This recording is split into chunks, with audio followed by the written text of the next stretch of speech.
Do you look up? I mean, really look up.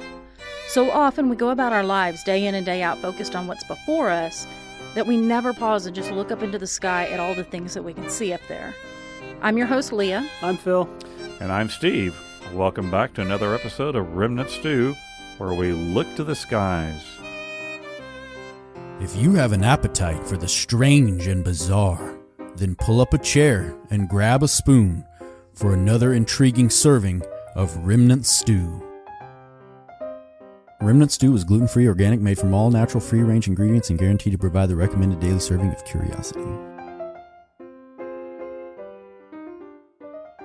Well, now, Leah, before we get on to our topic, let's take a look at the calendar. Okay. We're here now in the month of September.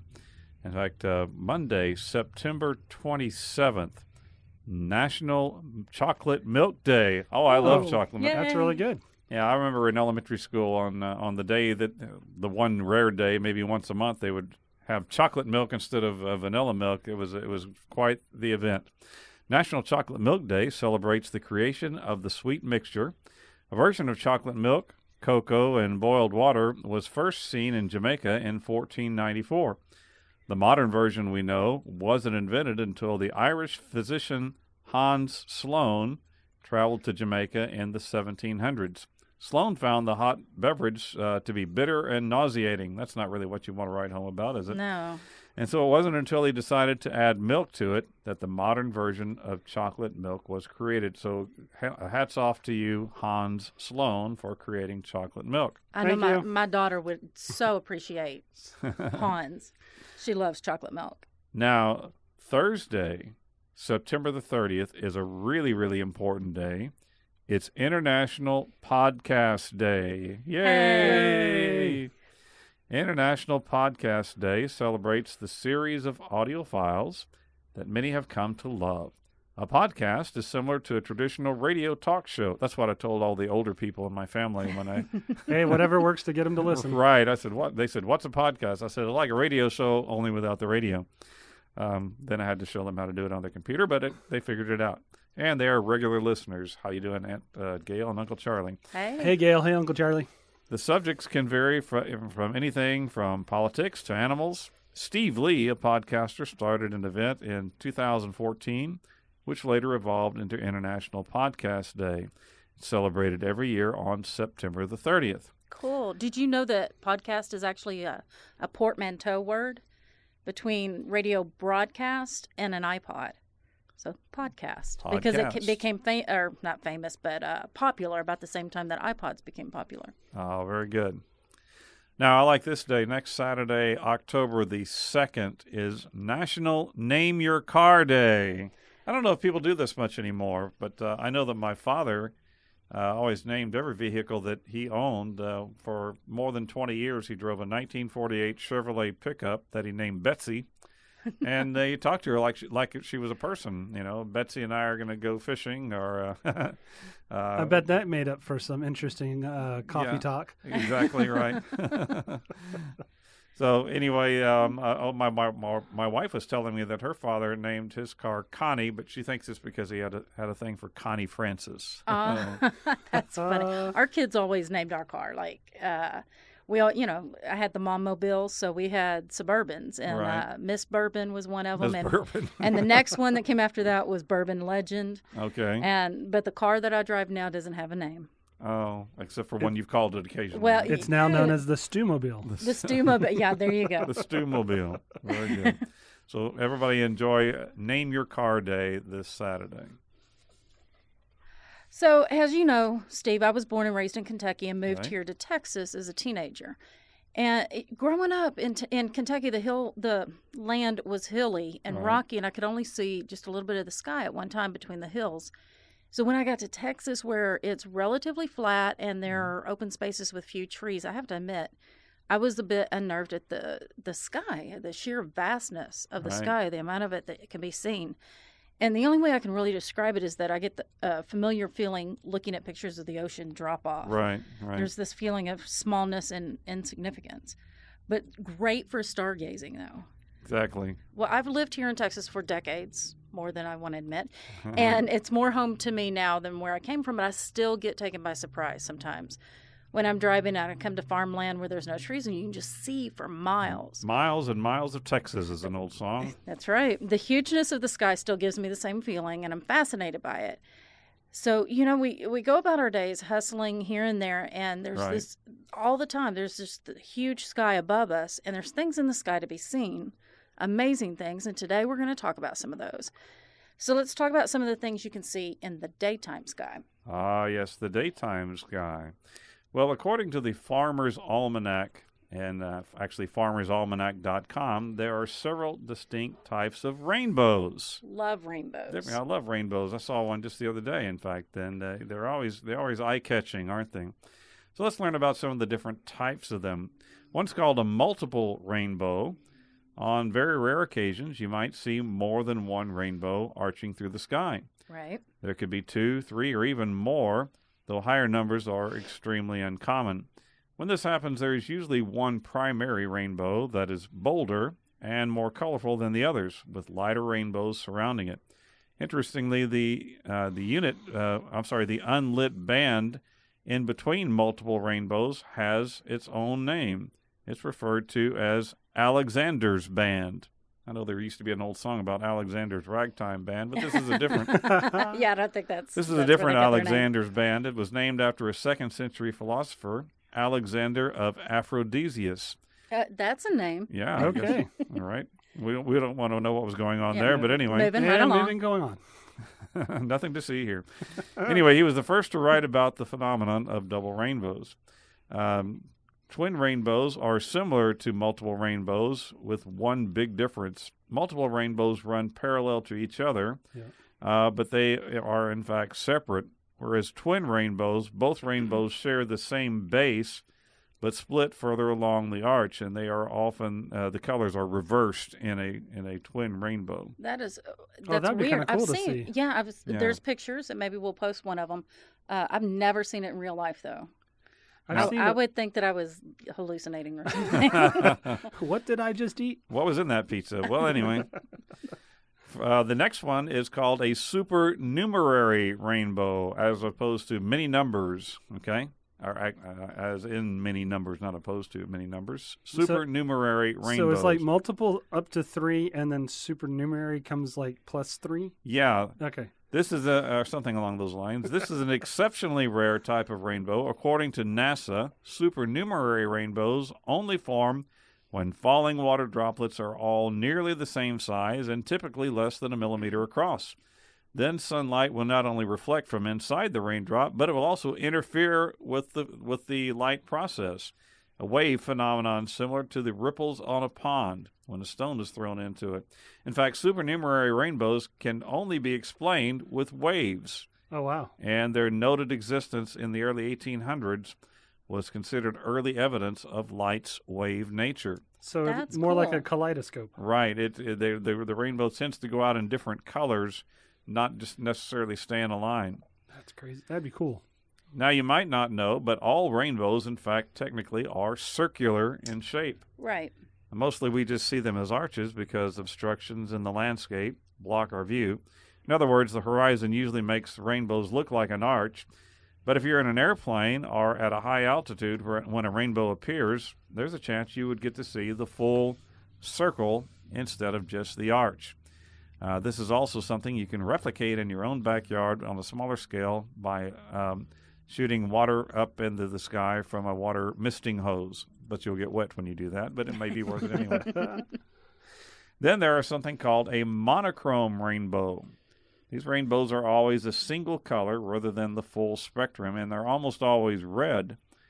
This type of rainbow only happens at sunrise or sunset when rays of light from the sun have to travel the farthest distance through the atmosphere. So all the other colors are washed out, only the red stays visible. That's crazy. Okay, so when you say monochrome, I usually think monochrome is like black Gray and white black, and gray, yeah. right? But okay, Mono meaning one color, right. and here it's most likely going to be red.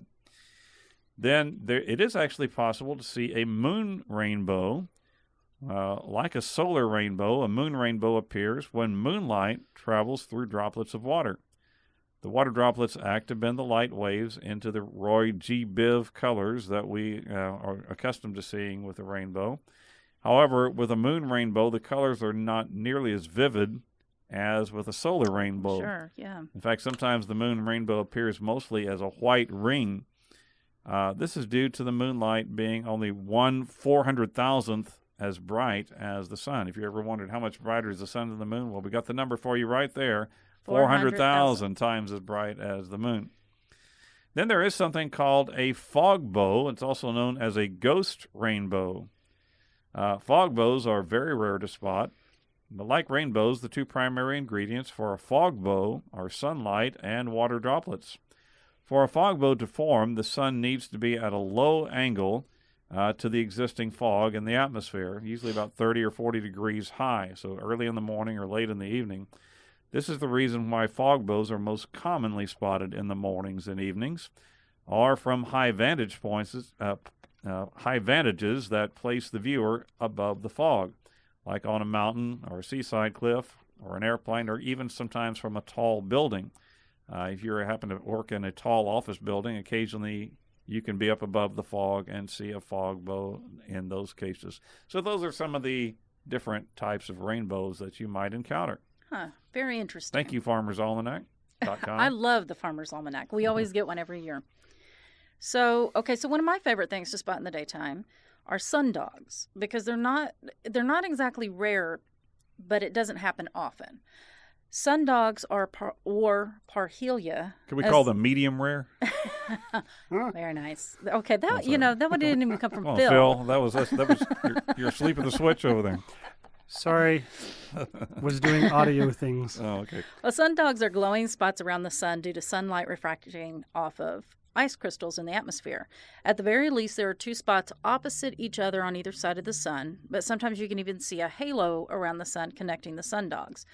Sundogs happen most often when the sun is near the horizon, and the part closest to the sun tends to be red in color, with the area furthest from the sun being green or blue. So it's a little bit like a rainbow.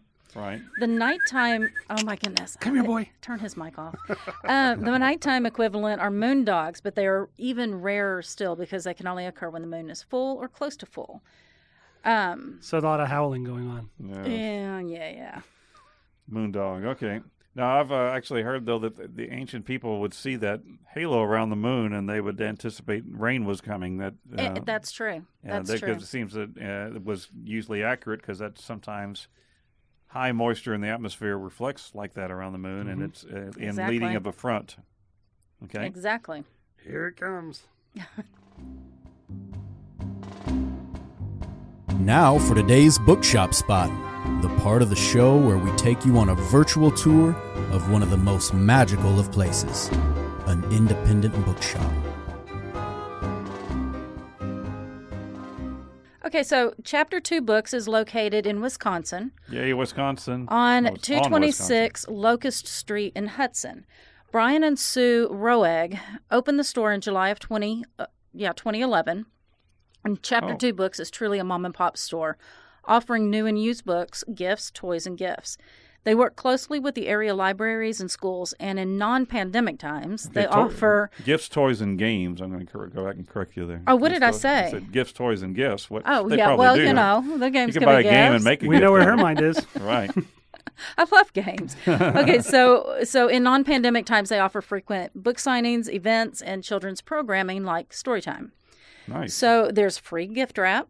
So if you want to, give a gift, a Wi-Fi, coffee, and cozy seating areas, special orders and hard-to-find book searches, as well as a frequent buyer program. Nice. Discounts for book clubs and educators. Oh, I want to go. That's right. I'm an educator. Yep. So but here's the best part. Here's the absolute best part. On their Facebook page, I saw a post about Kirby, their puppy that will be making appearances at the bookstore. Oh, a bookstore puppy. So if you are near Hudson, Wisconsin, go check them out and see if you can pet Kirby. If not, though, they have a website, chapter2books.com, Facebook and Twitter at Chapter2Books, Instagram and Pinterest at Chapter2Books Hudson. Chapter 2 Books. I think that's a great name. And now for something really smashing. Well, now back to our topic at hand. Let's talk about eclipses. As you're probably aware, the Earth revolves around the Sun one time every 365 1/4 days. Of course, every 4 years we add the extra day to the calendar to accommodate for that extra 1/4 of a day. I actually had a student a couple of years ago who was born on February 29th. It was the year when we had February 29th at school, so we got her picture with the principal. It was fun. Very young. Anyway. So as the Earth is revolving around the Sun, the Moon is revolving around the Earth and the Sun. Occasionally, the path of the Moon causes it to pass directly in front of the Sun, temporarily blocking its light from reaching the Earth. Thus, we have an eclipse of the Sun that happens during the day. On other occasions, the Earth passes directly between the Sun and the Moon, causing an eclipse of the Moon, and that happens at night. And let's just take a moment and appreciate the fact that when the Moon passes between the Earth and the Sun, it is exactly the right size and the right distance to completely cover up the Sun, but just barely. Just barely. Yep. Just So barely. You can still see the corona around the edge, but That's it will block the whole planet just perfectly. Or the whole Sun. The whole Sun. I'm sorry, the whole ball of the Sun just perfectly. Well, the last solar eclipse that was visible in the United States was on August the 21st, 2017, the last total solar eclipse. The path of totality passed through Georgia and the Carolinas and Virginia. Now, what is the path of totality, you might ask? Hey, what is the path of totality? Thank you, Phil. What is that? Well, it's also known as the shadow zone. The path of totality is an approximately 140-mile wide band where the total eclipse can be observed. Outside of this band, viewers experience a partial eclipse. Yep. Now, there will be a total solar eclipse later this year, December the 4th. However, the path of totality only goes over Antarctica. So for all of our listeners down in Antarctica, make sure you get out on December the 4th and enjoy the Make sure to put on your snowshoes. Yeah, I would think you would want to do that. And what else is there to do down there anyway? Golf.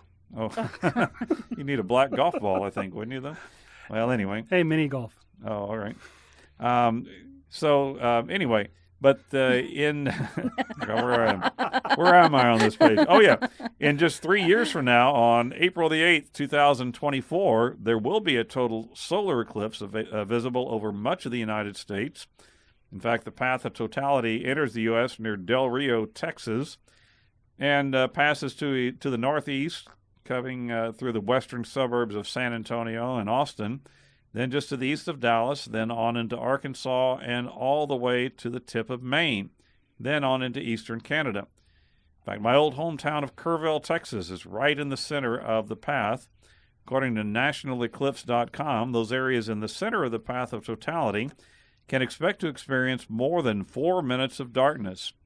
During this time, stars will become visible, and a reddish tinge will circle the entire horizon. Oh, that's going to be really cool. I think so, too. Hey, Kerrville, you might get some guests. I think so. I'm I already got a place planning. up there. I'm making plans. Yeah.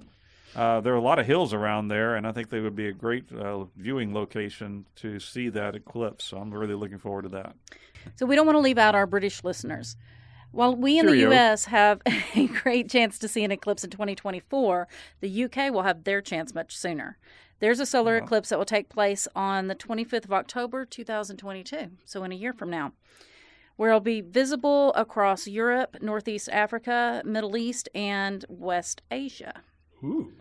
Now, listen, if you plan to view a solar eclipse, you've got to take precautions and use glasses specially designed to look at it. Looking at the sun for even a few seconds will damage your eyes, even if it is during an eclipse. That's right. Eclipse glasses can be purchased fairly cheaply on Amazon or at Walmart for about $12 to $14 for a pack of 10.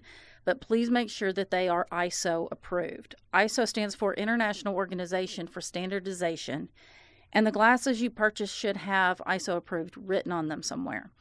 You cannot use regular sunglasses. They are not at all strong enough. And many people use welding helmets, but we don't recommend that. Some welding helmets are fine to use, but some aren't, and it's hard to tell for sure. So please protect your eyes. It only costs a few dollars. I know how you can get a free pair of eclipse glasses. Come on, tell us. Oh, really? Quickly. Yeah. So if you were the winner of our trivia challenge in today's episode, we'll send you challenge is on. We will send you an ISO-approved pair of eclipse glasses. Hey, look at that. That's a good deal right there. Well, now let's look at some historic eclipses. Okay. The first one's called the Eclipse of Thales, Thales. A solar eclipse that occurred on May 28, 585 BC was supposedly the cause of a peace treaty between the Medes and the Lydians. Those two armies had been slugging it out for years. Then on this day, as the sky gradually darkened, they took it as a sign that the governing forces of the universe were displeased with their war. Hey, we're not liking this. They immediately signed a peace treaty, and the daughter of the king of Medes was married to the son of the king of Lydia, and a river was fixed as the boundary between the two lands. Now, according to legend, this same eclipse in 528 BC was the first to be accurately predicted. Oh, cool. Oh, nice. The Greek historian Herodotus, who lived in the 1st century AD, recorded that Thales of Miletus accurately recorded the eclipse of 528 BC. In his research, Herodotus referenced the writings of two Greek philosophers who lived at the same time as Thales. If this is accurate, it's unknown how Thales may have predicted the eclipse. However, the American scientist and writer Isaac Asimov, A-S-I-M-O-F, Isaac Asimov, he described the Thales prediction as, quote, the beginning of science, cool. Unquote. So it was quite an event. According to Wikipedia, it was the Greek philosopher Anaxagoras, who lived in the 5th century BC, who was the first to record the correct description of an eclipse. He also gave reasonable explanations for rainbows and meteors. Wow, we're all over Anaxagoras today, aren't we? Well, often rulers thought solar eclipses were signs of trouble for their kingdom, or that their own lives were in danger. From a website called WyomingStargazing.com, we find the story of just such a ruler, the French Emperor Louis the Pious. Louis the Pious was the son of the French king Charlemagne. Now, I always loved that name, Charlemagne. And he didn't like his kids much, apparently. Well, some of them he did, I think. Oh, okay. We talked about him before, back on our Father's Day episode. Charlemagne, he spared the life of his son, Pepin the Hunchback. Oh, yeah. Totally loved his kid. Right. When he was caught in a conspiracy to kill him. Well, old Charlemagne. Probably forgiven him that name. And we wonder why. Maybe he felt a little guilty.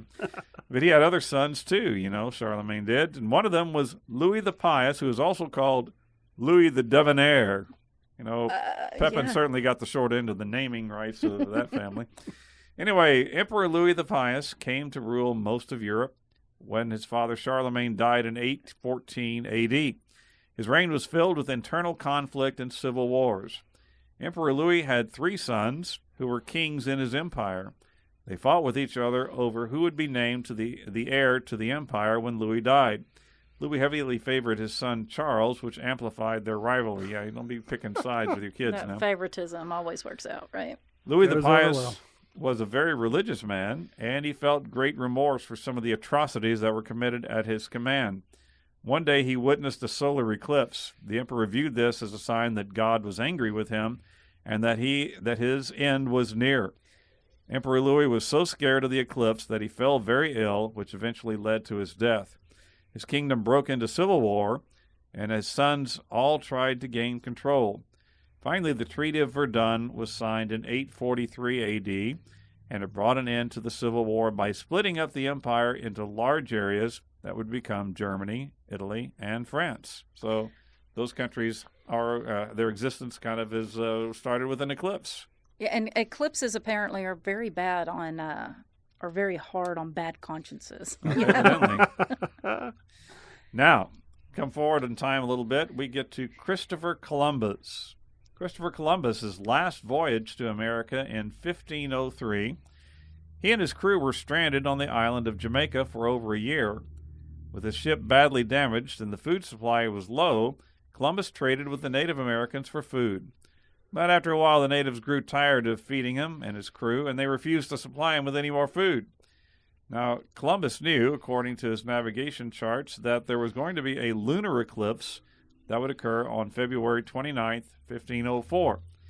On the night of February 29th, Columbus told the natives that God was angry with them for not providing him with food. He told them that God was going to make the moon disappear. At that moment, the natives witnessed the beginning of a lunar eclipse. They begged Columbus to ask God to forgive them and to bring the moon back. After an hour passed and the lunar eclipse was ending, Columbus told the natives that God had forgiven them and the moon would be returned. And, of course, the natives looked in the sky and saw the moon was returning. I think there was an actual quote where he's like, go make me a sandwich. Something like that. No, let's get that. Bring on dinner. Ham and cheese on rye. Well, now, any mention of astonishing eclipse stories would be incomplete without the mention of the Caped Crusader and the Boy Wonder. Of course. Why not? Exactly. I'm talking about the wonderful, corny, campy Batman TV series from the 1960s. I mentioned here before that in June of 1966, my big brother Dick won a color TV at the Lions Club Carnival. It was I know it was the first color TV on our end of town, which wasn't particularly affluent. I've never been to a carnival like famous that. them Meekers are. Yeah. And so it made me an instant celebrity, as all of my friends would come over to watch Batman in color. So what does that have to do with eclipses, you ask? Well, according to the episode guide, which comes with the box DVD set of the entire series, of which I am a proud owner. Properly and very well displayed. Exactly. Season 2, episodes 3 and 4, which first aired September 14th and 15th, 1966, were titled, respectively, Hot Off the Griddle and The Cat and the Fiddle. The first of these 2 episodes begins with millionaire Bruce Wayne and his young ward Dick Grayson at stately Wayne Manor, setting up telescopes and discussing the exciting total solar eclipse, which is set to occur the following afternoon. As Bruce is giving Dick a reminder not to look directly at the sun, they are interrupted by Alfred the butler. I loved Alfred. Anyway, Alfred whispers, "It's the bat phone, sir." Evidently, Catwoman, played skillfully by Julie Newmar, was out to besmirch the fair name of Gotham City once again. This is high culture. Exactly. The dynamic duo chase and eventually catch up with Catwoman and her gang of cat burglars, only to be ensnared by her poisonous catatonic darts. The first episode ends with our heroes on a rooftop tied down to a giant barbecue grill, being exposed to the full sun. To really make them fry, Catwoman instructs her thugs to position 2 gigantic magnifying glasses over them to roast them bug style.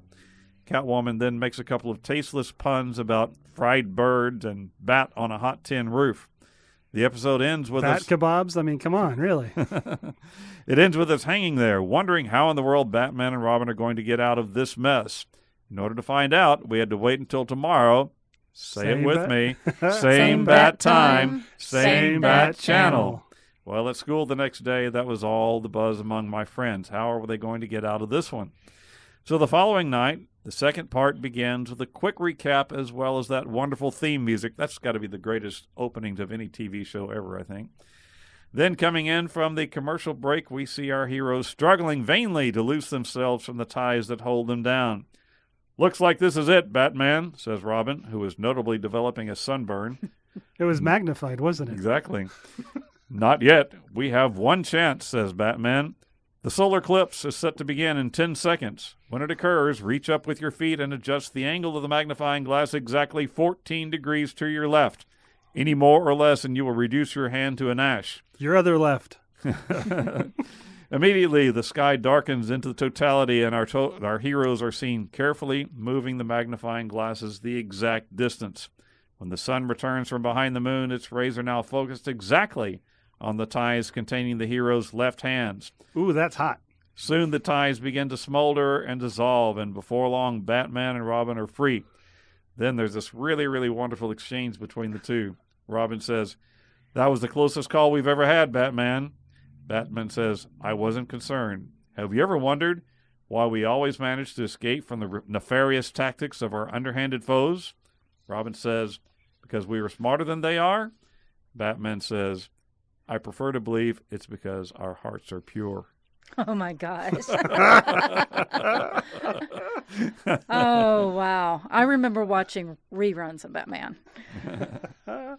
Okay, so one last... I do, too. It was just the other day. From his DVD on my DVD set, box set. Popped it right out on disc. One last thing that we could see in the daytime sky. Have you ever looked up on a sunny day and seen things moving and squirming in your field of vision against the blue sky? I see that all the time there. Well, according to sciencefocus.com, what you're actually seeing isn't in the sky at all. It's actually your white blood cells moving along the fine blood vessels called capillaries in front of the retina at the back of your eye.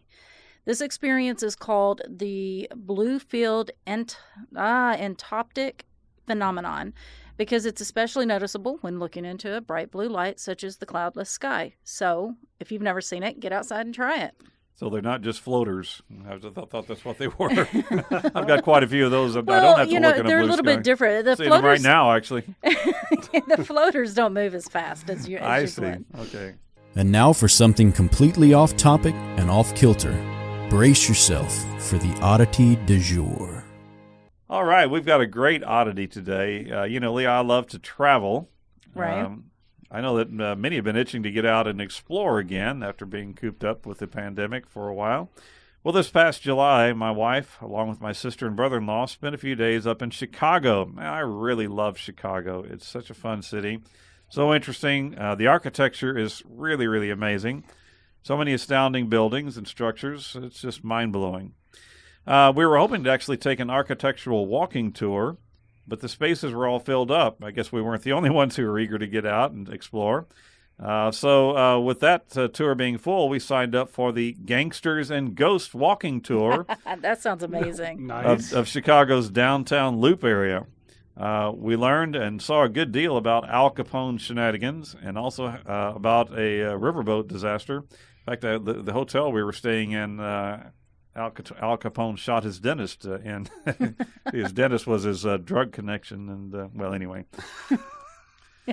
Anyway, then Caleb, our guide, took us down a nondescript alleyway connecting State and Dearborn Streets in Chicago's Theater District. Caleb mentioned that the place was known as the Alley of Death, though the city of Chicago doesn't really like that name. Now, I was expecting to hear about another Al Capone hit, but instead we stopped at a stage door sign, and Caleb told us of a harrowing tale of the Iroquois Theater Fire. Now, of course, you're probably familiar with the Great Chicago Fire of 1871 that destroyed nearly every building in the city and killed over 200 people. But by the turn of the 1900s, Chicago, like a phoenix, had risen from its ashes as great new structures began to crowd the skyline. In November of 1903, the Iroquois Theater opened its doors to much fanfare. A New York journalist, Walter K. Hill, referred to it as the most beautiful in Chicago, and was also saying that it had few rivals anywhere of its architectural perfection. The Iroquois had a seating capacity of 1,602, had 3 different audience levels. On December 30th, 1903, just a month after it had opened, the theater was hosting a matinee performance of a popular musical called Mr. Bluebeard.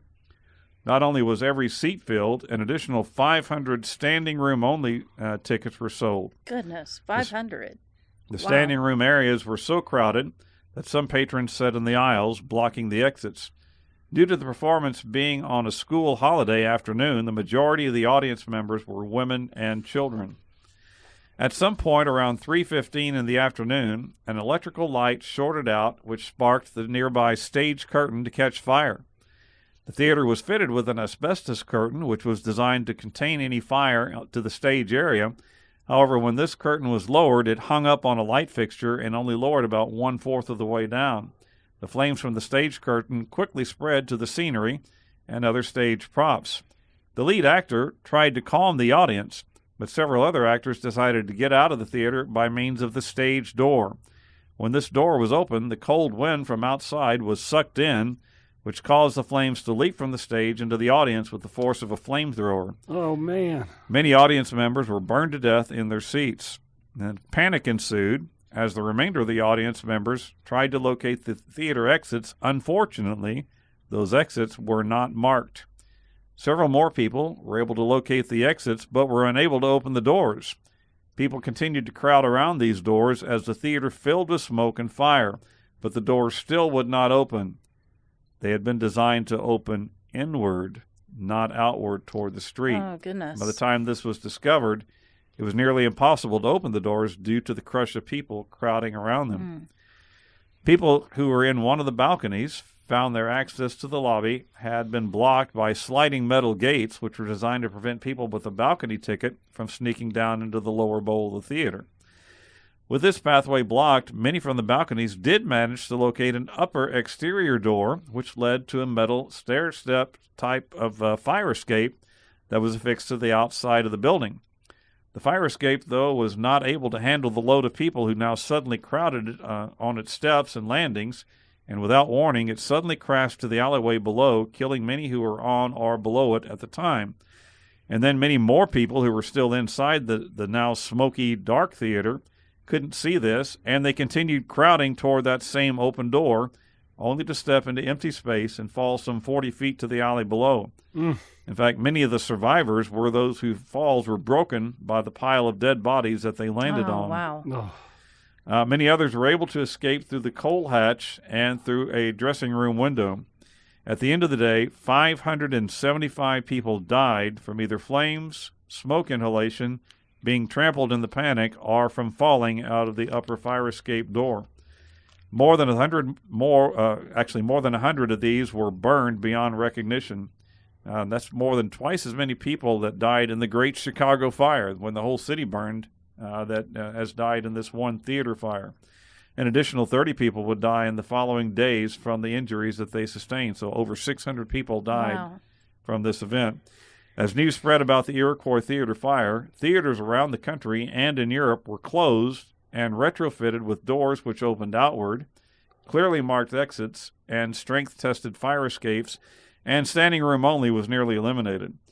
Many of the fire codes and safety regulations that we have today are a direct result of the Iroquois Theater fire in Chicago of 1903. Wow. In addition to our excellent tour guide, Caleb, I obtained information from this oddity from the website called IroquoisTheater.com, which is entirely dedicated to the fire, and also from Chicagoology.com. Wow. You know, I was a structural draftsman for like 20 years. Right. And there's tons and tons and tons of codes on how to build things. Right. And safety features and things like that. And it's because of things like this. I'm sure that the OSHA requirements now, you have to build doors that way where they open out, and you have to have the exits located. Anyway. Moving on. What a great story, but what a sad story. Yeah. And now for something really smashing. Okay, so now on to the night sky. The most noticeable thing in the night sky is definitely the moon. So let's talk all things lunar. Steve, you mentioned lunar eclipses earlier. They are quite different from solar eclipses because the moon does not have its own light but reflects the sun.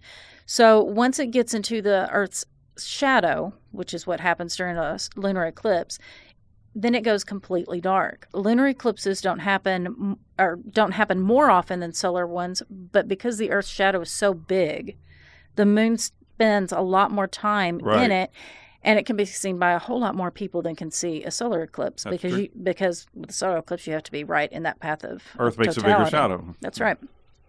So people talk about the dark side of the moon, as if there is a side of the moon that never sees any light. And that's not true. The moon experiences sunlight all along its surface, just like the Earth does, and it has sunrise, sunset on the moon. Right. There is an unseen side of the moon, though. Yeah. Because the moon's not completely round, and it has its mass not evenly distributed. It is gravitationally locked with one side always facing the Earth. So no one has seen the far side of the moon except for about 24 astronauts. That's correct. Starting with the Apollo 8 mission where they orbited around it. And as a side note, according to audio files that were classified until 2008, the Apollo 10 astronauts, the next, or they were the one before Apollo 11, right. Obviously, and but they circled the moon numerical. Yeah, they circled the moon, and they heard this weird outer spacey music is how they described it. This was the time when the 1969 mission was in orbit on the other side of the moon, where they were out of visual and radio contact with mission control. Right. So what they heard was this strange whistling sound, and you can Google it and hear it for yourself. When the astronauts' audio was declassified and released to the public, the internet went crazy, saying it was alien music. Of course.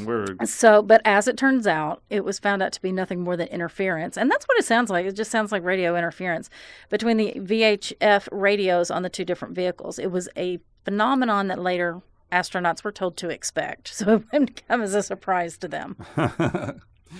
I think Apollo 8 was the first one that actually circled the moon and saw the backside of the moon. And a very vivid memory of them broadcasting on Christmas Eve, the famous picture of seeing the Earth rise from the backside of the moon. And I always remember that. Well, now there's something called earthquake lights. Okay. Earthquake lights. That's not what you put up for your earthquake party, but it's a... Hey, one's come and decorate. Yeah. On November 12th, 1988, people reported a bright purple-pink globe of light along the St. Lawrence River in Quebec, 11 days before a powerful quake.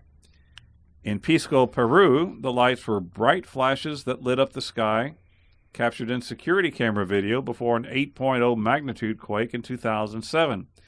And before a 2009 earthquake in L'Aquila, Italy, 4-inch flames of light were seen flickering above a stone street.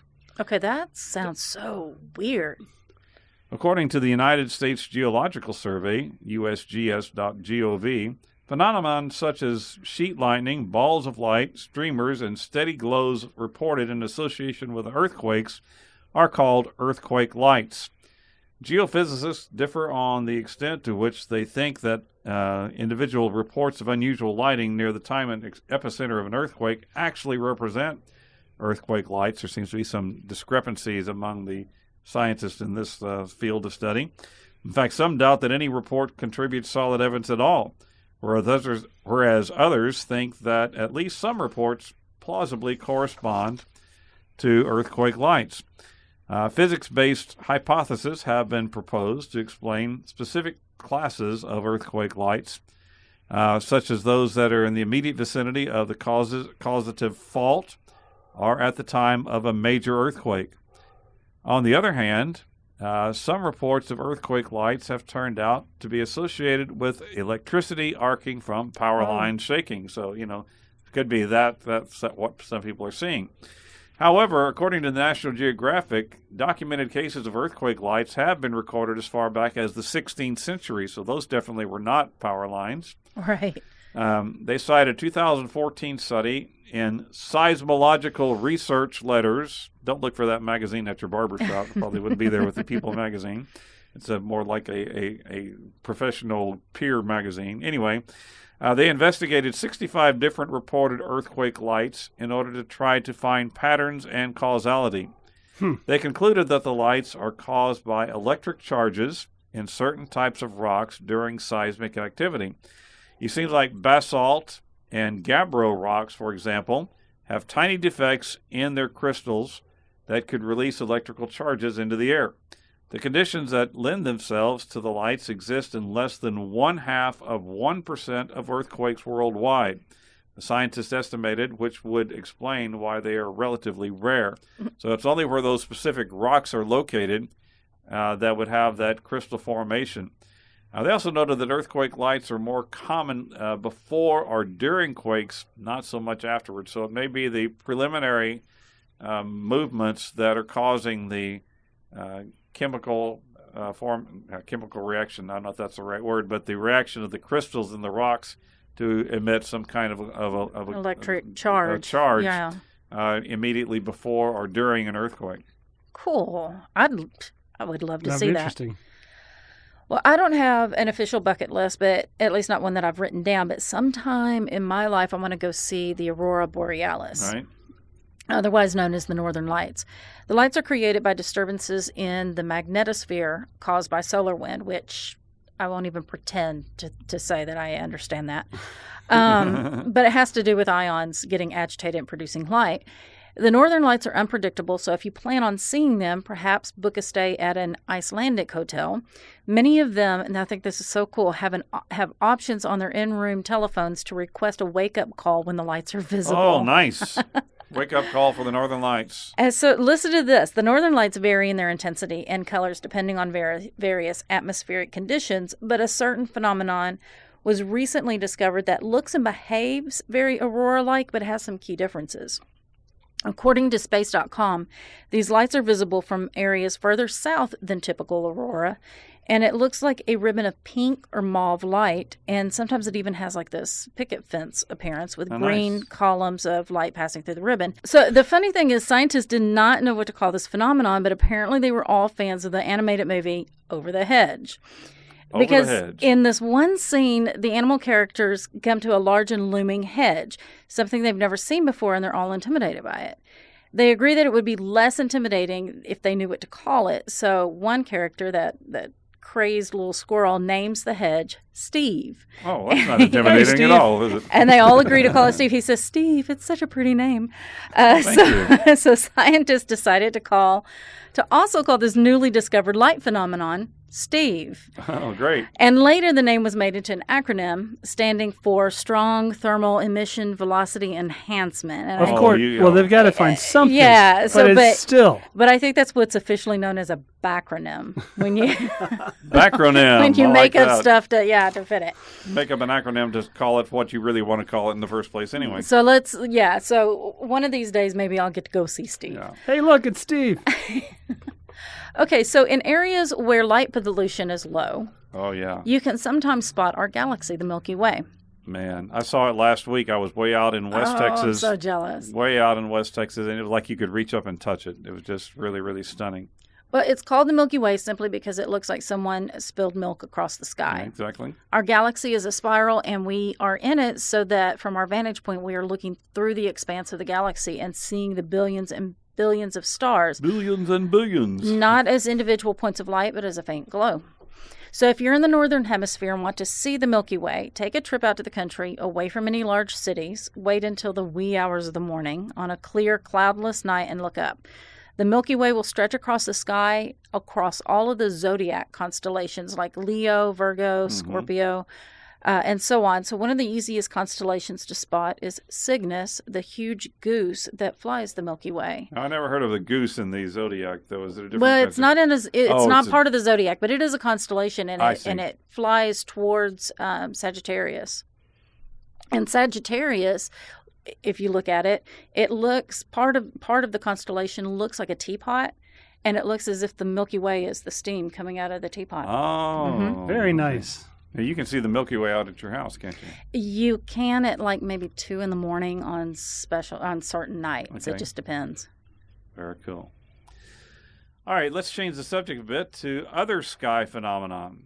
From the Planetary Science Institute's website, psi.edu, we find an interesting article called Frequently Asked Questions About Meteorites and Meteoroids.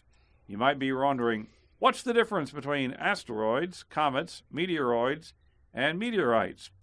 When the planets formed, the material left over is what we see today as asteroid and comet. See, there's some like a scrap material, like, when your carpenter comes to build you have some scraps left over. So, there was some. We didn't quite need all of it. Yeah, scraps left over from the creation of the planets as well.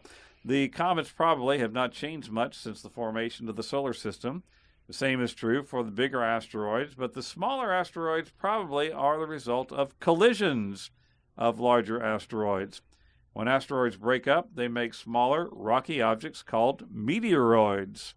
So that's what you see. Now, if one of these meteoroids runs into the Earth and survives going through the atmosphere, the rock that lands on the Earth is a meteorite. Hey, he made it. He's right. Yes, come on. Oh, thank you. Anyway. From listverse.com comes an article titled 10 Unique Stories of Milestone Meteorites. Now, we're not going to go into all 10 of them, but here are a few of the most interesting. One's called the Hoba meteorite. One day in 1920 in the country of Namibia, that's on my bucket list, actually. Namibia is in southwest Africa. a very, very interesting looking place. Anyway, a farmer named Jacobus Britz was plowing his field with his ox team. Suddenly, the plow snagged on something very hard and made a loud metallic clang. Upon investigating, Britz found a large square rock embedded in the dirt. It wasn't until later that he realized that it was a meteorite, known as the Hoba meteorite. It is the largest known meteorite in the world, and it's also the largest single piece of iron that's known to exist anywhere. It's so large that it has never been moved. The dimensions are about 8 feet by 8 feet by 1 foot, and it's estimated to weigh 66 tons. That's why it hasn't been moved. Yeah, so it's a little heavy. It's still stuck right where they found it. Hey, Bob, get over here. We're going to pick it up. I'm thinking not. Not? The farm was donated to the Namibian government in 1987, and they have built a visitor center, and you can now go and visit the Hoba meteorite. Cool. Now, in 1992, at a high school football game in Pennsylvania, the action on the field was suddenly interrupted by the sight of a giant greenish-white fireball blazing a trail across the sky. Now there's a sign for you. There you go. They didn't stop the game necessarily, but several parents with video cameras did turn their lenses skyward to catch what was one of the most recorded meteor events ever, the Peekskill meteorite. It became even more famous as it came to rest in the trunk of a Chevy Malibu in Peekskill, New York. He was just trying to catch a ride. Right. The car was owned by a 17-year-old high school student named Michelle Knapp.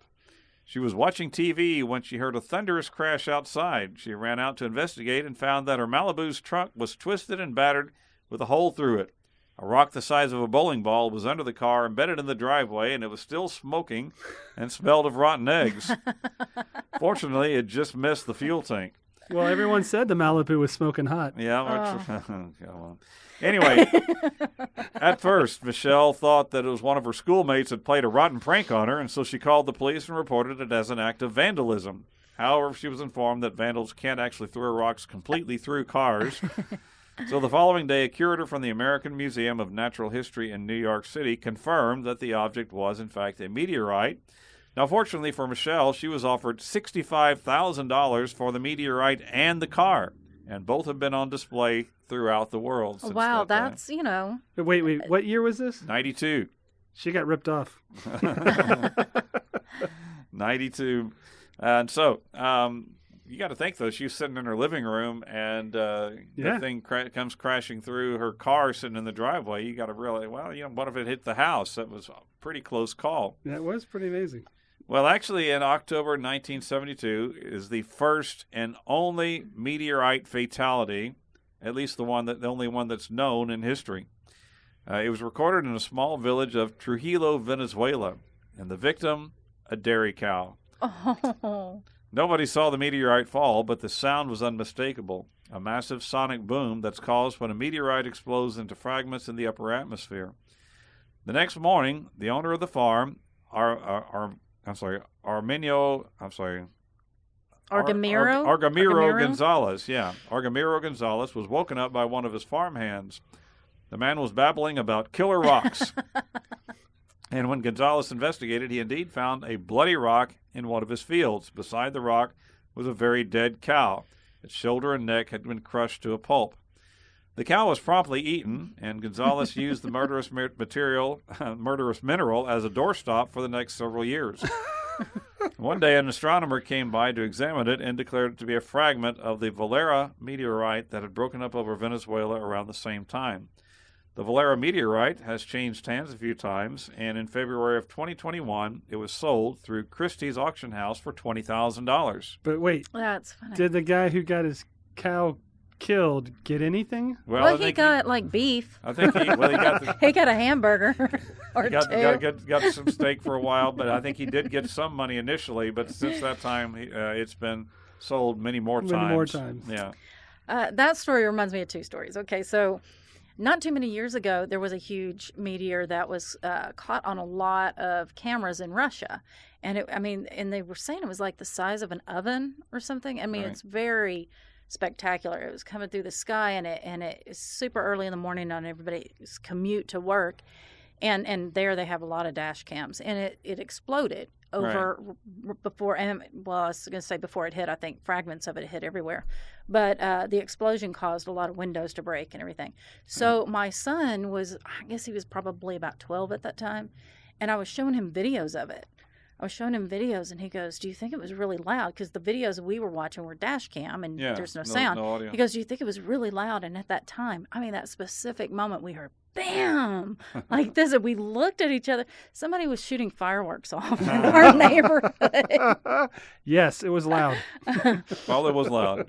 But that is not, this meteorite was not the only one to hit somebody.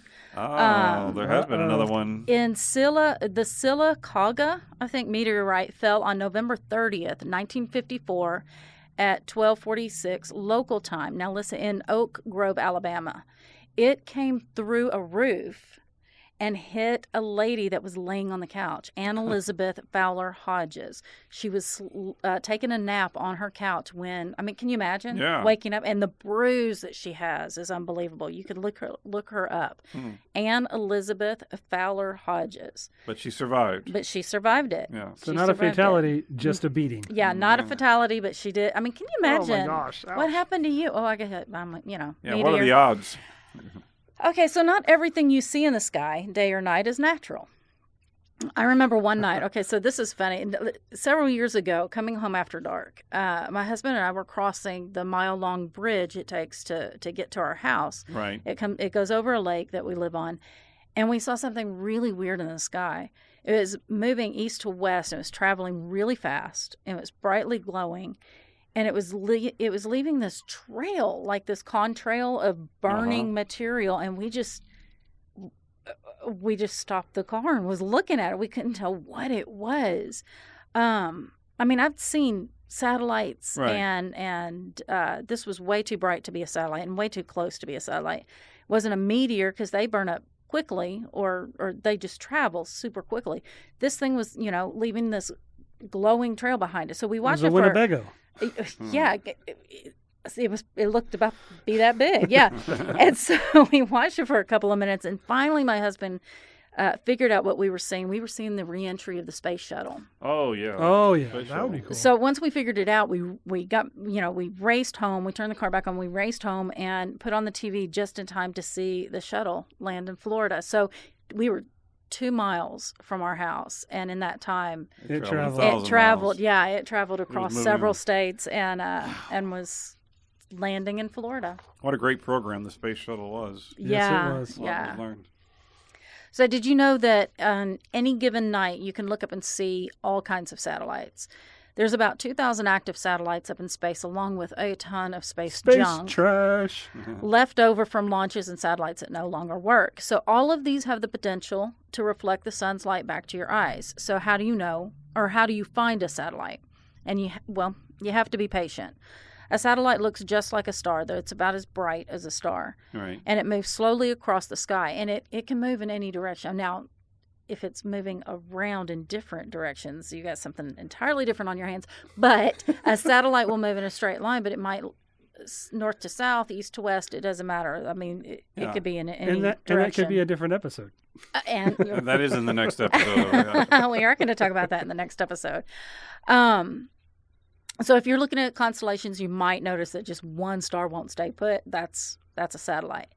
And we are big fans at our house of stargazing, and we love to count the airplanes we see along with the satellites and shooting stars, which are the same as meteors. Right. But just recently, SpaceX launched a few series of satellites called Starlink. That travel together in a straight line.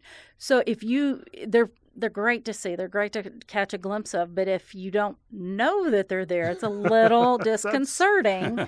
And why are so they coming in a line? Why are these ducks in a row? And so whenever, I think the first one was maybe 76 or something in a line. And so it's funny because every time they come by, like all of a sudden there'd be a lot of UFO sighting reports. But you can go to, if you want to see them, you can go to findstarlink.com and put in your location and find out when the next sighting would be. Another cool thing to see is the International Space Station. Yay. Yeah, we've seen that one. That one's yeah. pretty awesome to look for. Okay, so it travels a lot across the sky, a lot like a satellite, but it's a lot brighter. Mm-hmm. It's brighter than anything else in the sky but the moon. So you can find out when it will be traveling over your backyard by going to spotthestation.nasa.gov and clicking on sighting opportunities. Oh, nice. So one last nighttime sighting that is becoming more and more rare is an iridium flash or an iridium flare. I've not heard of those. You know what a camera flash looks like? Yeah. Well, sometimes when you're gazing up into the night sky, you'll see a flash just like somebody took a picture of you. I always thought it was distant lightning. Nope, these aren't. It's not that. It's not aliens taking your picture, or at least they're not using flash photography to do it. What you just saw was the reflection of a solar panel off of a solar panel of a satellite. Just like when somebody moves their phone in such a way that it blinds you with sunlight. You get the reflection, right? Right. So iridium panels on satellites are old technology that's no longer being used. So eventually, there'll be no more iridium flares. Oh, well, see them while they last. And now it's time, boys and girls, for the Trivia Challenge.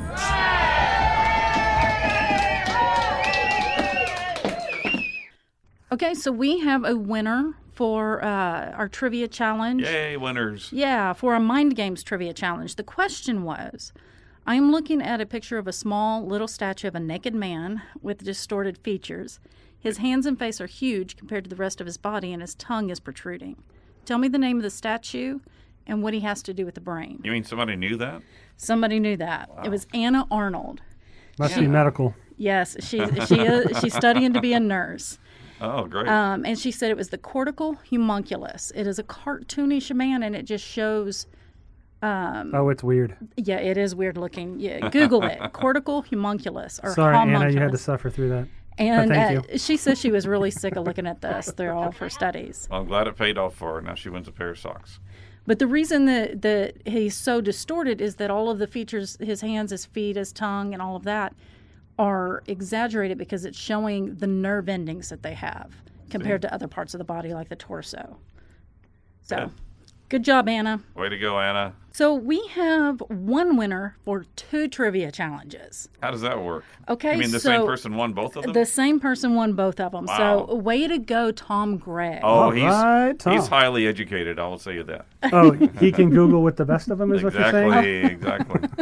Okay, so the question on our Abandoned Places episode was, with attractions like Time Circle, Dead Man's Island, and Moon City, what planned amusement park closed down before it ever opened?